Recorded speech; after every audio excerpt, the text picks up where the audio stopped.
castelo forte é o nosso Deus. Meus irmãos, vamos abrir o Salmo 145. Nós vamos fazer a leitura deste Salmo, porque nós estamos tratando a respeito do ser de Deus. E este é um Salmo que, de maneira muito especial, revela vários dos atributos, várias das perfeições do nosso Deus. Eu quero então convidar os irmãos para que possamos ler este Salmo. Nós vamos ler todo o Salmo a uma só voz e vamos fazer isso pausadamente, para que possamos entender o texto da palavra do nosso Senhor. Um salmo de louvor, salmo escrito pelo rei Davi, como eu disse, no qual ele louva a Deus exaltando as suas múltiplas perfeições. Vamos ler juntos? Exaltar-te-ei, ó Deus meu e Rei, bendirei o teu nome para todo o sempre. Todos os dias te bendirei e louvarei o teu nome para todo o sempre. Grande é o Senhor e muito digno de ser louvado. A sua grandeza é insondável. Uma geração louvará a outra geração as tuas obras e anunciará os teus poderosos feitos. Meditarei no glorioso esplendor da tua majestade e nas tuas maravilhas. Falar-se-á do poder dos teus feitos tremendos e contarei a tua grandeza. Divulgarão a memória de tua muita bondade e com júbilo celebrarão a tua justiça. Benigno e misericordioso é o Senhor, tardio em irar-se e de grande clemência. O Senhor é bom para todos, e as suas ternas misericórdias permeiam todas as suas obras. Todas as tuas obras te renderão graças, Senhor, e os teus santos te bendirão. Falarão da glória do teu reino e confessarão o teu poder, para que aos filhos dos homens se façam notórios os teus poderosos feitos e a glória da majestade do teu reino. O teu reino é o de todos os séculos, e o teu domínio subsiste por todas as gerações. O Senhor é fiel em todas as suas palavras e santo em todas as suas obras. O Senhor sustém os que vacilam e apruma todos os prostrados. Em ti esperam os olhos de todos, e tu, a seu tempo, lhes dás o alimento. Abres a mão e satisfazes de benevolência a todo vivente. Justo é o Senhor em todos os seus caminhos, benigno em todas as suas obras. Perto está o Senhor de todos os que o invocam, de todos os que o invocam em verdade. Ele acode à vontade dos que o temem, atende-lhes o clamor e o salva. O Senhor guarda a todos os que o amam, porém os ímpios serão exterminados. Profira a minha boca louvores ao Senhor, e toda carne louve o seu santo nome para todos sempre. Amém. Os irmãos perceberam aqui os vários atributos, os vários adjetivos, as várias qualidades que o salmista atribui ao nosso Deus. Deus que é grande, versículo 3, essa grandeza é insondável. Um Deus que é benigno, versículo 8, misericordioso. Um Deus que é bom, versículo 9. Um Deus que é fiel, versículo 13, um Deus que é justo, versículo 17, um Deus que é próximo, versículo 18, um Deus que guarda, versículo 20, e assim vários outros atributos, qualidades do nosso Deus que são exaltados aqui pelo salmista Davi. Então, este é um salmo bastante significativo e eu gostaria de sugerir aos irmãos que nós pudéssemos lê-lo outras vezes em casa, nos nossos lares, né? À medida que os irmãos forem fazer as suas devocionais, lembrem-se do Salmo 145, e eu vou inclusive dar uma outra sugestão, que a gente também aprenda a orar o Salmo 145, né? Nós podemos usar nas palavras das nossas orações versículos deste salmo. Você pode começar a sua oração dizendo: ó Senhor, grande é o Senhor, muito digno de ser louvado. A tua grandeza é insondável. Justo é o Senhor em todos os seus caminhos, benigno em todas as suas obras. Porque isso nos ajuda, meus irmãos, nos auxilia exatamente a encontrarmos as palavras certas no entendimento de quem é o nosso Deus. Então, fica aí a sugestão devocional, né, para que nós possamos não apenas ler este salmo, mas, quem sabe, decorá-lo, memorizá-lo, meditar nele e usá-lo até mesmo como também palavras das nossas orações. Meus irmãos, nós vamos então dar continuidade à exposição que nós estamos fazendo a respeito da pergunta número 7 do Catecismo Maior, que trata a respeito de Deus. Quem Deus é?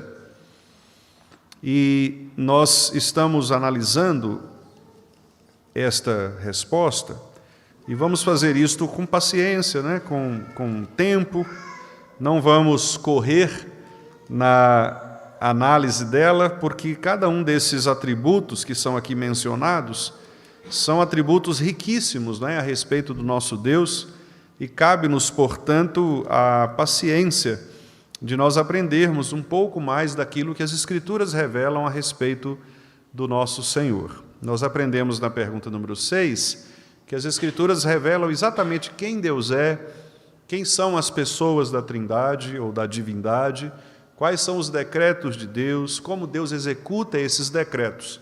E nós estamos, então, analisando agora de que maneira as Escrituras apresentam o ser de Deus. Quem é Deus? Quem Deus é? O que Deus é?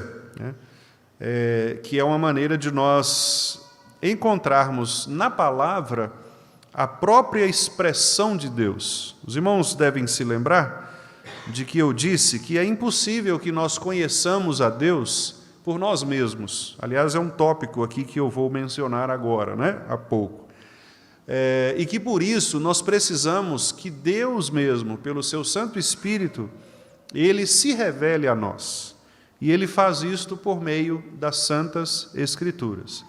Por isso, ao lermos a palavra, nós encontraremos atributos, perfeições, qualidades de Deus que Ele mesmo revela aos seres humanos para que nós possamos conhecê-lo mais e melhor. E ao conhecê-lo, nós nos relacionemos com Ele mediante estes atributos. Então, ao saber que Deus é bom, nós nos relacionamos com esta bondade. Ao saber que Deus é fiel, nós nos relacionamos com essa fidelidade. Ao saber que Deus é justo, nós nos relacionamos com a sua justiça. Então, as perfeições de Deus são exatamente o modo como Deus quer que nós o enxerguemos e o modo como nós vamos nos relacionar com Ele, né? Então, é muito importante nós exatamente sabermos o que significa cada uma dessas perfeições, para que, conhecendo essas perfeições, nós conheçamos o nosso Deus e nos relacionemos do modo como Ele quer. Isto é muito fácil, meus irmãos, de ser explicado na prática. Todo relacionamento que nós temos com as pessoas depende do quanto nós conhecemos essas pessoas. Não é assim? Quanto mais eu conheço alguém, o meu relacionamento ele se torna diferenciado. Então, por exemplo, no casamento nós temos um relacionamento profundo, íntimo, entre marido e mulher. Ambos se conhecem num grau mais íntimo do que o conhecimento que nós temos de outras pessoas. Por quê? Porque no casamento nós nos revelamos. Socialmente nós revelamos parte do que somos. Mas no casamento nós nos revelamos de maneira mais aberta, mais clara. Então, eu posso ser visto pelos irmãos como uma pessoa de um caráter X, mas a minha esposa é quem me conhece. Então, talvez a ideia que ela tenha de mim seja diferente do que talvez a ideia daquela que eu talvez me manifeste socialmente, né? Por isso que há uma certa ilustração, né, de que um menininho certa vez chegou para o pai e disse assim: papai, por que o senhor não mora na igreja? Por que o senhor não dorme na igreja? Ele falou: mas meu filho, por que isso? Ele falou: não, porque na igreja o senhor é tão bonzinho, quando chega lá em casa o senhor é tão diferente, né?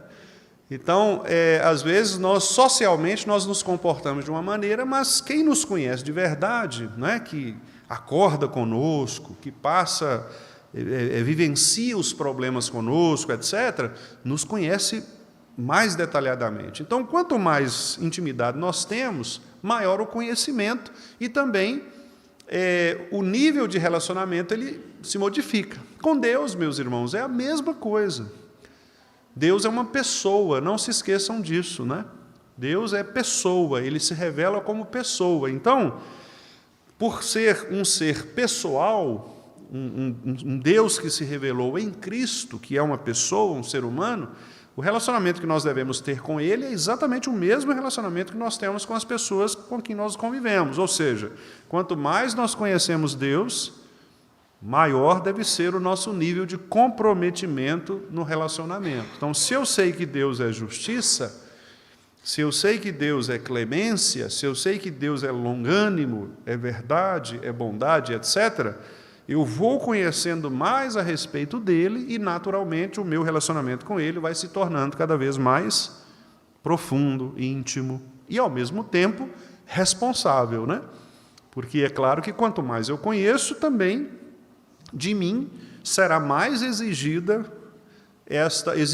esse compromisso, né, ou essa responsabilidade do relacionamento. Então, por essas razões é que nós devemos conhecer como Deus se revela. Quem é Deus? Como Ele se mostra? E o que Ele quer que nós saibamos a respeito dele? Por isso, essa pergunta número 7, ela é extremamente importante para as nossas vidas como crentes no Senhor Jesus Cristo, né? E que tem Deus como nosso Pai.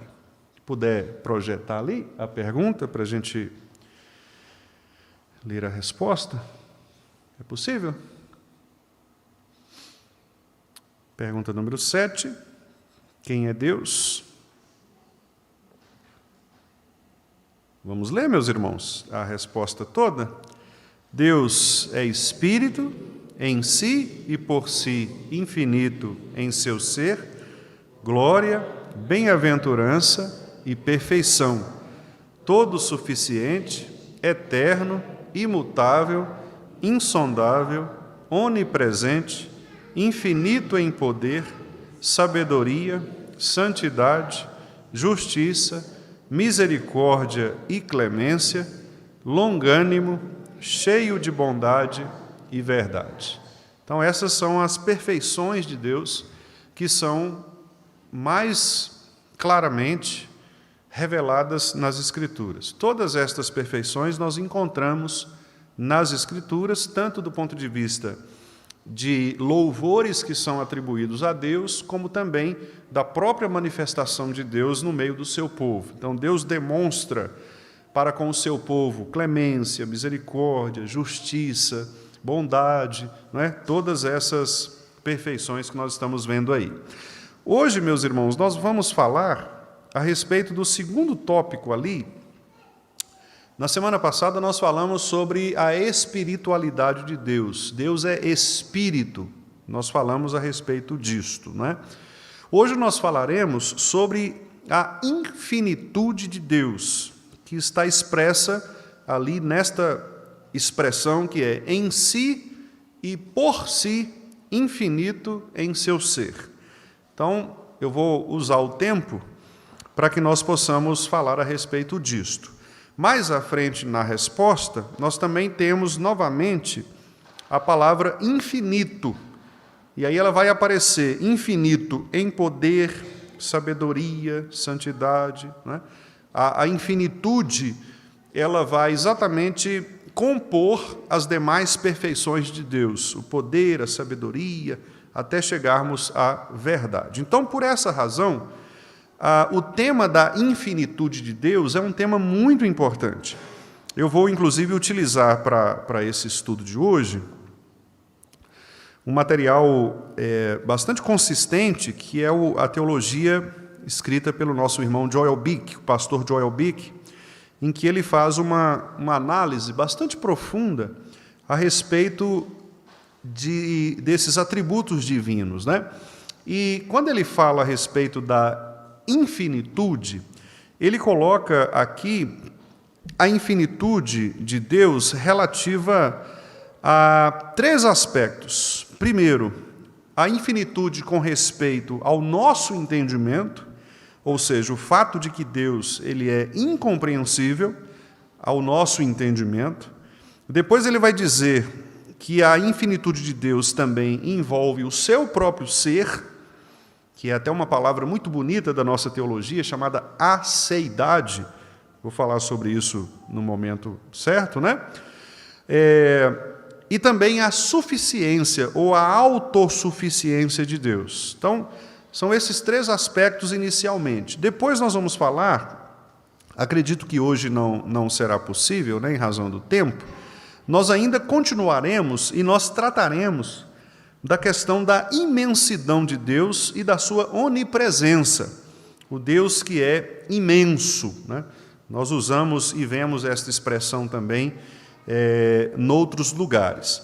Então, primeiramente, nós devemos pensar o que significa a ideia de infinitude.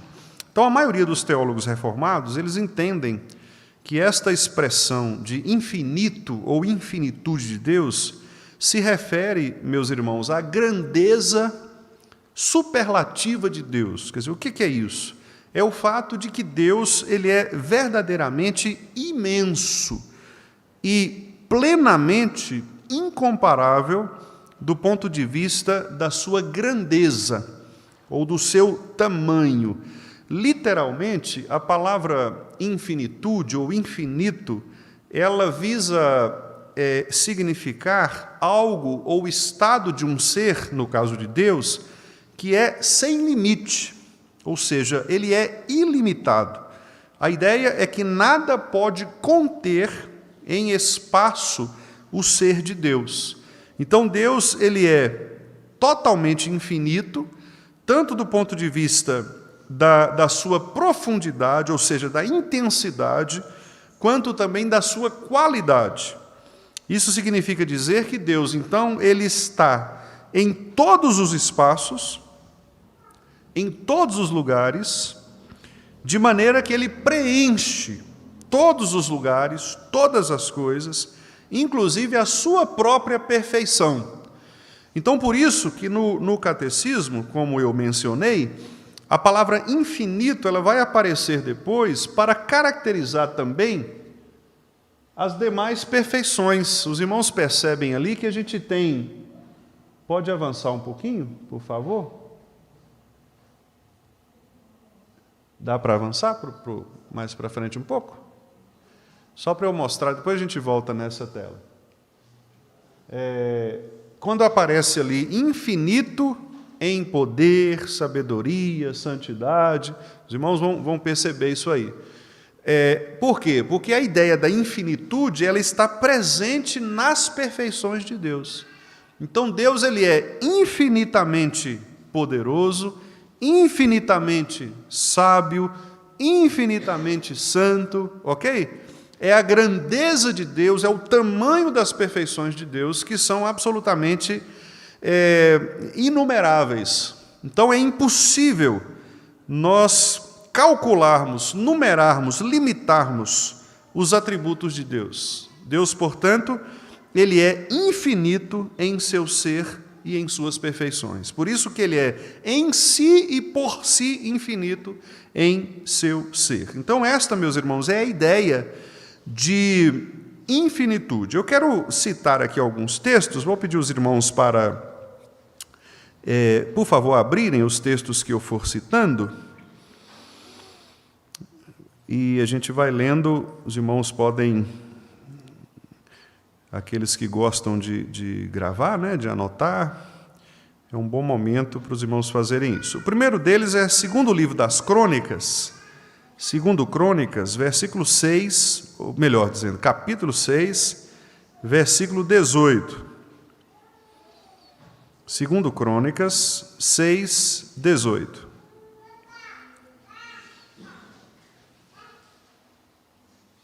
Vamos ler? Segundo Crônicas 6, 18. Mas, de fato, habitaria Deus com os homens na terra? Vamos começar de novo? Todo mundo junto? Segundo Crônicas 6, 18. Mas, de fato, habitaria Deus com os homens na terra? Eis que os céus e até o céu dos céus não te podem conter, quanto menos esta casa que eu edifiquei. Então, os irmãos veem aqui claramente a ideia de que Deus não pode ser contido em espaços limitados, tanto pelos homens, quanto em espaços limitados por Ele mesmo, porque a expressão que Davi utiliza aqui, que é eis que os céus e até o céu dos céus, é a ideia de todo o universo, né? A palavra céus no Antigo Testamento, meus irmãos, ela não representa apenas céu, este céu azul, né, que a gente costuma ver. A expressão céu no Antigo Testamento, ela se refere ao universo criado. Então, a todo o universo, as galáxias, os planetas, né? Todo o universo criado, não apenas este céu como a gente vê. É porque na linguagem bíblica, as pessoas que escreviam, a experiência que elas tinham era de olhar para o céu como nós olhamos. E provavelmente naquela época, a visão que eles tinham do céu era muito mais bonita, mais bela do que a que nós temos, porque não tinha poluição, né? Então, quando você vai, por exemplo, mais para o interior, vai para um sítio, uma roça, algo assim, você percebe que o céu parece que está mais perto da gente, né? Mais luminoso, você consegue destacar melhor. Então, imagine naquela época, né, que você não tinha poluição, não tinha barreiras para atrapalhar, né, a visão. Então, a ideia deles, quando eles olhavam para o céu, era exatamente contemplar essa imensidão. Então, a ideia aqui do texto é: Deus não pode ser limitado por esta maravilha extensiva da criação. Ele não pode ser contido, né? Não pode ser restrito. Ele habitaria com os homens na terra? Não, porque ele não pode ser contido. Então, Deus, ele é infinito, imenso. Um outro texto que nós podemos ler é o profeta Isaías, capítulo 40. Isaías 40. Vamos ler os versículos 17 e 18. Isaías 40, 17 e 18.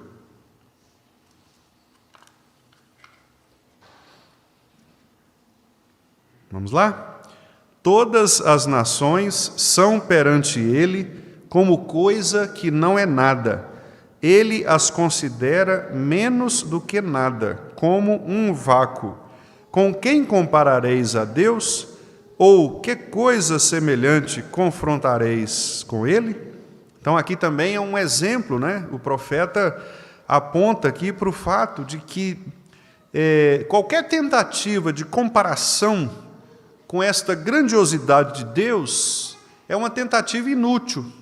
E a comparação que o profeta faz aqui é com as nações, né? Ou seja, com a criação terrena.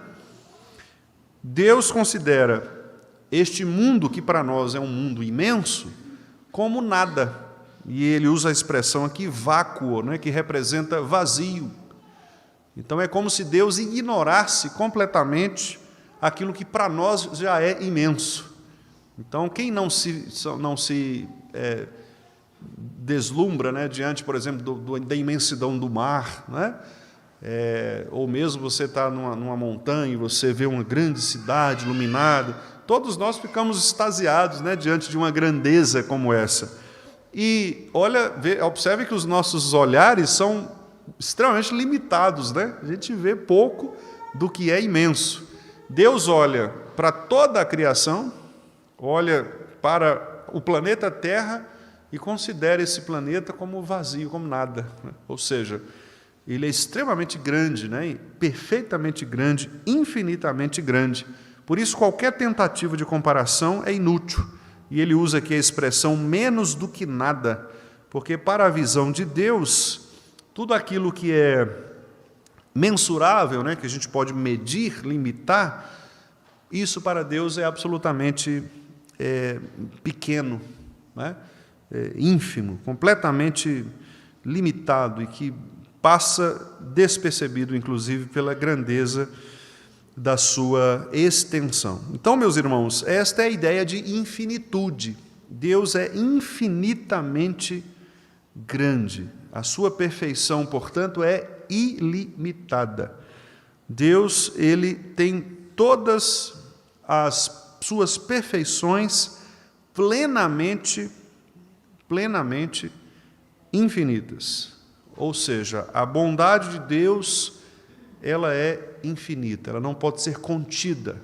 O amor de Deus é infinito, não pode ser contido. A ira de Deus é infinita, não pode ser limitada, medida. Deus é infinito em seu ser e em suas perfeições. Então, este entendimento é muito importante, porque nós precisamos entender que o nosso Senhor, ele não pode ser restrito a nada, nem mesmo aos nossos pensamentos. E, aliás, esse é o primeiro aspecto aqui, né, o primeiro ponto que o pastor Joel Bick coloca ao analisar este tema. Ele vai dizer exatamente que um dos aspectos da infinitude de Deus tem a ver com o nosso entendimento a respeito de Deus. E nós precisamos compreender que tudo aquilo que nós compreendemos a respeito de Deus, tudo aquilo que nós sabemos a respeito de Deus, é limitado. Por mais que o nosso Senhor se revela nas Escrituras, e por mais que nós conheçamos a Deus nas Escrituras, ainda assim, o nosso conhecimento de Deus é limitado. Mesmo no céu, quando nós estivermos no céu, nós não conheceremos o nosso Deus plenamente. Nós nunca teremos uma revelação completa de Deus, no sentido de conhecer a sua infinitude. Nós sempre conheceremos Deus naquilo que Ele se revela a nós. Nunca nós conheceremos Deus plenamente. O único que tem conhecimento de Deus plenamente é o próprio Deus. É o Espírito de Deus que sonda o próprio Deus e que, portanto, conhece a infinitude de Deus. Nós não conheceremos. Mesmo nos céus, a única expressão que nós conheceremos a respeito de Deus é aquela revelada na pessoa de Jesus Cristo, nosso Senhor. E, por mais que a pessoa de Jesus Cristo revele Deus a nós de maneira suficiente para que nós conheçamos a Deus e para a salvação, nós não temos o conhecimento completo, pleno de Deus, porque Deus é infinito. Então, a infinitude de Deus, ela implica também na nossa limitação, ela implica no fato de que o nosso entendimento a respeito dele sempre será um entendimento limitado. Vamos ver, por exemplo, o texto de Neemias 9, versículo 5. Neemias 9, 5. Os levitas, estavam louvando ao Senhor, e nesse louvor eles disseram o seguinte: levantai-vos, bendizei ao Senhor vosso Deus, de eternidade em eternidade. Então se disse: Vamos ler esse último trechinho juntos? Bendito seja o nome da tua glória, que ultrapassa todo bem-dizer e louvor. Percebem? Então os levitas, aqueles que tinham um conhecimento mais próximo de Deus, porque eles foram chamados inclusive para isso, né? Eles louvam a Deus, engrandecem a Deus, reconhecem o tamanho de Deus, eles dizem de eternidade a eternidade, ou seja, a ideia da infinitude, e eles então declaram que qualquer tipo de glória a respeito de Deus ultrapassa todo bem-dizer e louvor. Ou seja, nós, por mais que louvemos a Deus, por mais que conheçamos a Deus, nós nunca o conheceremos totalmente. Então, seremos sempre limitados. Deus, portanto, como Ele é conhecido por nós, né? Ele é conhecido dentro da limitação que Ele mesmo impõe a nós como seres humanos. Como Deus é em si mesmo, ninguém pode conhecer.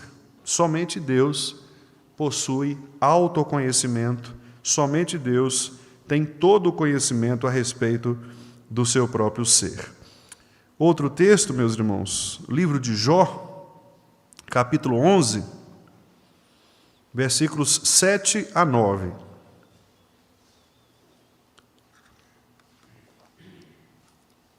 Jó 11, 7 a 9.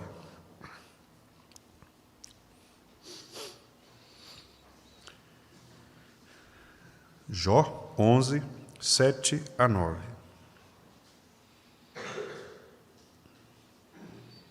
Vamos ler?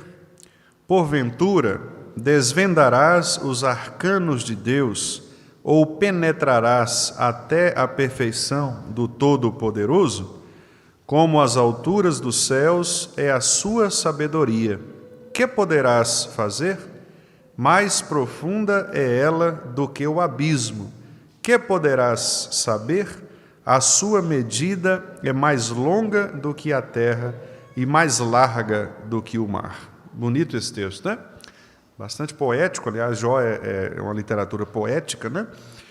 E aqui ele faz esse trocadilho entre desvendar os mistérios de Deus, né? Os arcanos são mistérios, né? E quem pode penetrar a perfeição de Deus? Ninguém. São chamadas perguntas retóricas. Uma pergunta retórica é uma pergunta que você faz já sabendo a resposta, já pressupondo a resposta. Então, ele está perguntando para que todos nós respondamos: ninguém. A resposta é ninguém. Ninguém poderá desvendar os mistérios, ninguém poderá penetrar a perfeição, ninguém poderá conhecer a sabedoria, saber a respeito da sabedoria. Por quê? Aí o versículo 9 justifica. Porque a medida destas coisas, a medida de Deus, né, por assim dizer, é mais longa do que a terra e mais larga do que o mar. Então é uma maneira de o escritor dizer: Deus, ele é absolutamente imensurável. É impossível nós limitarmos, medirmos, conhecermos plenamente, jamais, porque ele é infinito em seu ser, né? Então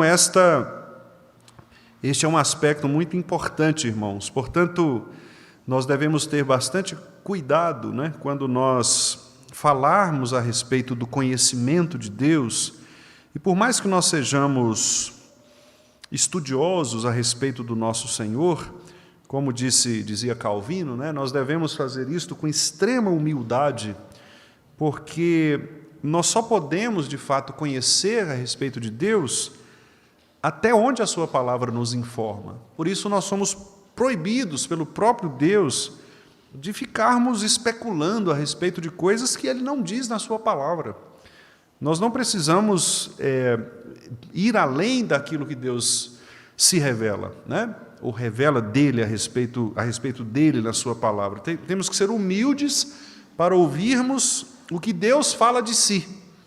E isto nos é suficiente. Este é o conhecimento que nós teremos de Deus, suficiente para nos relacionarmos com Ele, né? Então, é muito importante que nós saibamos a nossa limitação. Uma teologia especulativa, acadêmica, não é? Um teórico da religião que começa a especular, começa a elaborar a respeito de Deus e vai além daquilo que as Escrituras apontam a respeito do ser de Deus, certamente eles estão pecando contra o próprio ser do Senhor, porque Deus não revela nada além daquilo que Ele nos permite encontrar nas Santas Escrituras. Então, todas as vezes que nós formos falar a respeito de Deus, nós devemos ter o cuidado de irmos até onde Deus fala a respeito dele. E esta, inclusive, é uma maneira de nós não tomarmos o nome de Deus em vão, né? Como nós temos visto aqui no terceiro mandamento. Não usar os atributos de Deus, o ser de Deus, de maneira indevida. Todos nós devemos ser bastante cuidadosos em relação a isto. Um outro texto, irmãos, que eu gostaria que nós lêssemos é Efésios, capítulo 3. Aqui Paulo está falando a respeito de Jesus Cristo e ele também vai apontar este atributo, né, para a pessoa de Jesus Cristo. Inclusive, esse texto é um texto interessante, que às vezes ele é até mal interpretado em algumas situações, e esta é uma explicação sobre o que o texto está falando, né? O texto ele está apontando exatamente para a infinitude do nosso Senhor Jesus Cristo. Versículos 17 a 19 de Efésios 3, 17 a 19. Assim, vamos ler?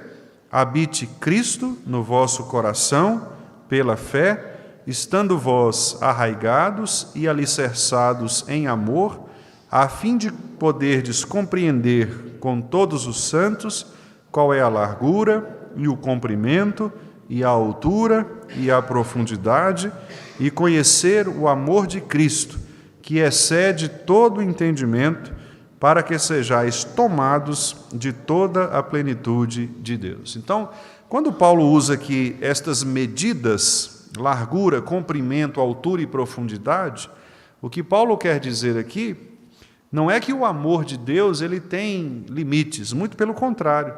O que ele quer dizer é exatamente que o amor de Deus ele não pode ser contido nessas medidas humanas. E por isso mesmo, no versículo 19, ele usa a expressão excede todo o entendimento. A ideia de que é impossível nós contermos os atributos de Deus. Nenhum atributo, nenhuma qualificação de Deus pode ser medida, contida, explicada de maneira plena. E o versículo 20, que nós não lemos, mas eu vou citar, observe que ele fala exatamente a respeito disto. Aquele que é poderoso para fazer infinitamente mais. Então, observe que o que Paulo está defendendo nestes versículos finais de Efésios é o caráter infinito do nosso Senhor. No caso aqui, na pessoa de Jesus Cristo. Então, Cristo, mesmo sendo homem, ele, sendo Deus, é também infinito em seu ser e em suas perfeições. Então, não há como limitar, não há como compreender de maneira exaustiva os atributos do Senhor. Nós nunca compreenderemos exaustivamente o que significa o amor de Deus. Nunca compreenderemos o que significa exaustivamente a misericórdia de Jesus Cristo. Nunca compreenderemos. Por isso que até mesmo nas exposições, nas pregações, nos exemplos que nós utilizamos, nas ilustrações, nós sempre devemos compreender que tudo isso que nós fazemos é de maneira limitada.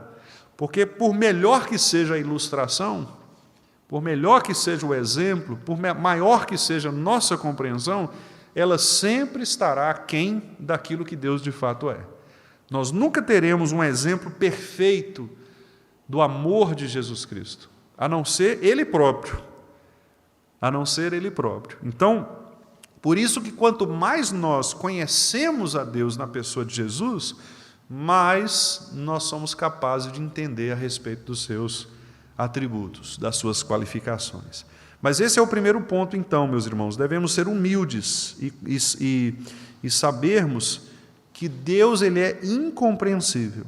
Ou seja, nós temos que ser humildes, nós temos que submeter o nosso intelecto, a nossa mente, as nossas pesquisas à palavra de Deus, de maneira humilde, para que Ele mesmo possa revelar ao nosso coração, por meio do Santo Espírito, o que Ele quer que nós conheçamos dEle. Não adianta acharmos que vamos conhecer Deus a partir de pesquisas humanas, né? A partir de teologias, a partir as pessoas falam teologia de gabinete, né? Você ficar trancado num escritório, lendo obras de teologia, lendo grego, hebraico, aprendendo essas coisas. Por mais que estas coisas nos sejam úteis, e são mesmo, elas nunca nos darão um conhecimento pleno de Deus. Nunca.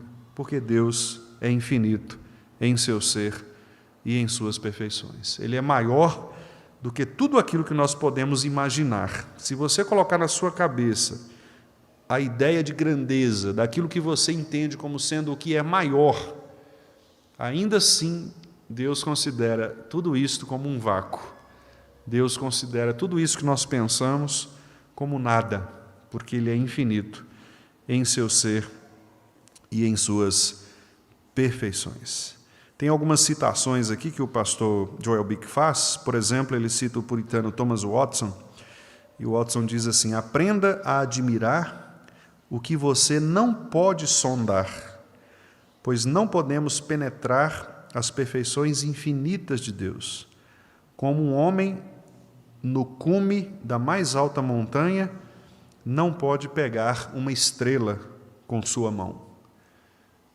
A ideia de Watson é que por mais que você suba num monte mais alto, ainda assim você não conseguirá tocar nas estrelas, né? Então, da mesma maneira, ainda que nós tenhamos um conhecimento grande a respeito das Escrituras, nós nunca vamos conseguir sequer tocar numa nuvem, né, que está muito abaixo das estrelas. Então, devemos realmente ser humildes, irmãos, para compreendermos isso. E para fechar este ponto, talvez o texto, digamos assim, mais clássico, né, para expressar esta infinitude, seja o texto de Paulo aos Romanos, capítulo 11, texto que os irmãos conhecem de cor, né? Que é quando Paulo diz lá no versículo 33, ó profundidade da riqueza, tanto da sabedoria como do conhecimento de Deus, quão insondáveis são os seus juízos e quão inescrutáveis os seus caminhos. Né? Então aqui a gente vê essa doxologia, esse louvor do apóstolo Paulo. Depois, o contexto aqui é muito importante, irmãos, porque Paulo aqui ele está falando a respeito da conversão dos judeus, né? Ele usa ali os capítulos 9, 10 de Romanos para falar a respeito disso. E aqui, depois dele descrever esta complexidade, né, de todo o plano de salvação de Deus em Cristo, ele fica extasiado, né? Ele fica absolutamente maravilhado e ele para tudo que ele está fazendo, né? Porque aí no versículo 32 ele diz assim: porque Deus a todos encerrou na desobediência a fim de usar de misericórdia para com todos. Então, diante desta grandiosidade, né, de Deus, ao mesmo tempo decretar o juízo de alguns e a salvação de outros, né? Paulo fala assim: não há outra reação a não ser reconhecer que esse Deus é absolutamente insondável. E quando Paulo usa essa palavra, insondável, essa palavra no grego, meus irmãos, ela significa algo que é impossível de rastrear, de conhecer, algo impossível de você analisar. Essa é a ideia de Paulo, né? Então, os juízos de Deus, eles são assim irrastreáveis. Você não consegue identificar por onde Deus caminha, porque os caminhos dele são, como disse o profeta, mais altos do que os nossos caminhos, são diferentes, são muito mais santos. Então você não consegue perceber, por isso que a pergunta, por que, Senhor, que nós fazemos, muitas vezes ela revela até mesmo certa incredulidade de nossa parte, né? Porque quando nós perguntamos, por que, Senhor, o Senhor permite isso? Por que, Senhor, isso está acontecendo comigo? Nós nos esquecemos exatamente deste atributo, de que Deus é incompreensível plenamente em seus planos. Os juízos de Deus, os caminhos de Deus são impenetráveis, eles não podem ser rastreados. Então Deus tem propósitos que nós nunca conheceremos, nunca conheceremos. Então, por que Deus permite certas coisas? Mais do que isso, porque Ele ordena certas coisas. Nós não sabemos. E dizer que nós não sabemos, meus irmãos, não é necessariamente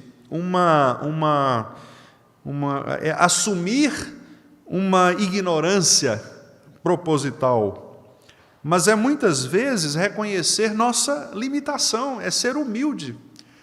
Então não é tudo que nós vamos conseguir explicar mesmo, não. Não é para todas as coisas que nós teremos respostas.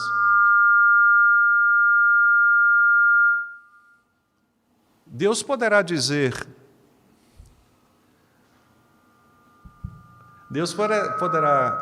em algum momento Deus poderá dizer para nós o porquê, noutras vezes não. E quando Ele não nos disser, ou quando não ficar claro para nós, descansemos na soberania dEle, nesta absoluta infinitude de suas perfeições, né? É isso que Paulo está dizendo. Nós não precisamos compreender tudo a respeito de Deus, nós só precisamos saber que Ele é Deus, infinito em seu ser e em suas perfeições. Quando nós sabemos disso, nós descansamos nisso. Nós descansamos nisso. E aqui há uma citação do pastor Calvino, em que ele diz o seguinte: como pode a mente humana medir a essência imensurável de Deus de acordo com a sua própria pequena medida? Não há como medir. Por isso, nós só conheceremos Deus naquilo que Ele quiser revelar a nós. E este conhecimento de Deus, de sua revelação, ser-nos-á suficiente para que a gente possa, meus amados irmãos, de fato, obedecê-lo, amá-lo, não é? Tê-lo como o nosso Redentor, como o nosso Senhor, tê-lo como o nosso auxílio no momento da tribulação, tê-lo como nosso consolo mais precioso, mais presente em todas as situações.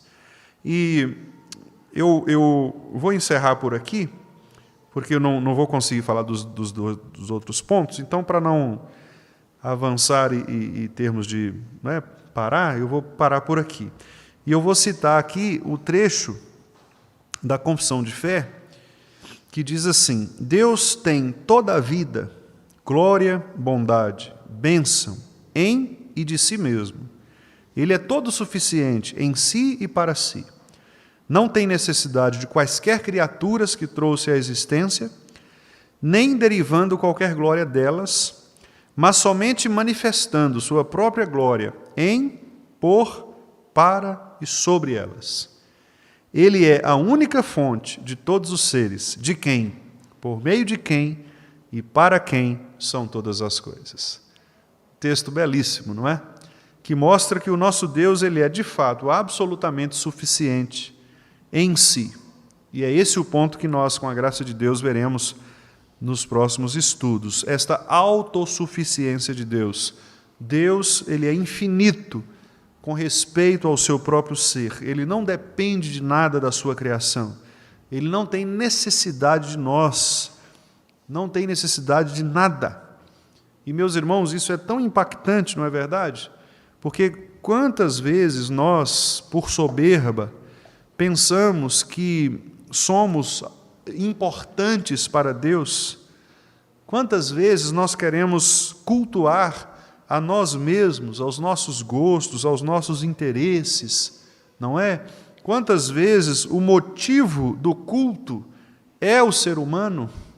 Quantas vezes nós temos necessidade de falar com as pessoas: você tem valor, o Espírito Santo se move em você, você tem valor. Nós temos necessidade de falar essas coisas, porque muitas vezes nós não compreendemos que um grande mistério é exatamente nós encontrarmos a nossa suficiência, a nossa felicidade, o nosso consolo, a razão de nossa vida nesse Senhor que é suficiente. Foi essa a principal tese do pastor Jonathan Edwards, que depois foi popularizada, por assim dizer, pelo pastor John Piper, quando Edwards dizia que nós somos mais felizes em Deus exatamente quando nós encontramos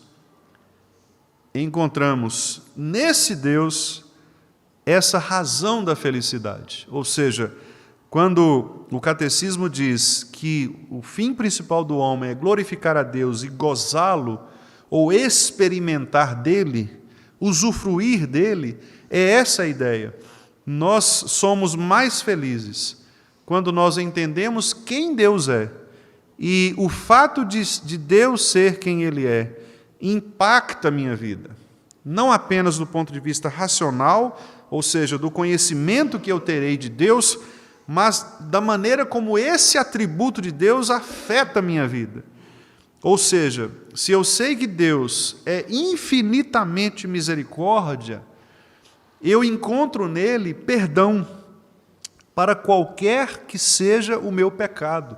Então, o sentimento de culpa, ele não vai existir, porque esse Deus é infinito em misericórdia. Portanto, onde o pecado existe, a graça será infinitamente abundante para me perdoar. Então, eu descanso nesse Deus. Eu lanço sobre Ele esta minha culpa, e eu reconheço que Ele é poderoso infinitamente para aplicar essa misericórdia infinita na minha vida.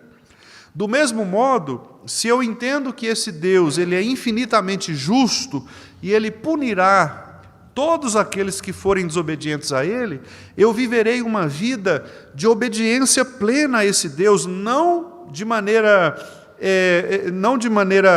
a ter medo de Deus, no sentido de um Deus irado, de um Deus terrível, mas no sentido de que essa justiça ela me preenche de tal maneira que eu quero ser reto para com esse Deus que me salvou. Então, esses atributos eles me impactam de tal maneira que a minha alegria, a minha suficiência, a razão de tudo que eu sou, de tudo que eu faço, da maneira como eu encaminho minha vida, estas coisas estão no Senhor. Então é por isso que nós somos mais felizes em Deus, quando de fato nós experimentamos dos seus atributos, das suas perfeições na nossa própria vida, né? Foi aquela palavra lá que nasceu com Agostinho, quando Agostinho nas Confissões disse que a minha alma ela não encontrará descanso até que ela aprenda a se repousar no Senhor. E de fato é assim, meus irmãos. Enquanto nós ficarmos tentando religião, formas, enquanto nós ficarmos tentando explicar racionalmente as coisas de Deus, enquanto a gente tentar levar a vida da gente como se nós fôssemos os articuladores de nossa vida, nós não encontraremos paz. Não adianta você orar, seja feita a tua vontade, e ao mesmo tempo você querer modificar as coisas que Deus tem dado na sua vida. Não adianta você dizer, santificado seja o teu nome, se a sua vida não é uma vida santificada, separada, movida para a obediência. Não adianta você dizer, o pão nosso de cada dia nos dá hoje, se você não crê que de fato é Deus que vai te dar o sustento amanhã, e você vive atribulado, vive com medo de perder o emprego, de não ter o dinheiro. Não adianta, porque se você ora por essas coisas, mas essas coisas não são capazes de impactar o seu coração profundamente com o ser de Deus, você não aprendeu a descansar no Senhor. Então, descansar no Senhor não é só você, de boca para fora, dizer: ó Senhor, eu creio na Tua soberania. Não, é você verdadeiramente ser impactado por esses atributos. E, às vezes, sem palavra alguma, ser capaz de, com o coração, descansar na suficiência do Senhor. Não é fácil, mas é o próprio Espírito de Cristo que nos fortalece para que vivamos uma vida de satisfação, de obediência nesta infinitude. O nosso Deus, irmãos, é infinito em seu ser e perfeições. E Ele é capaz de fazer infinitamente mais do que tudo quanto pedimos ou pensamos. E Ele quer que o seu povo creia nisso e viva debaixo dessa verdade. É isso que Ele quer. Que Ele, então, nos abençoe, meus irmãos, e que nos dê graça, no nome de Jesus.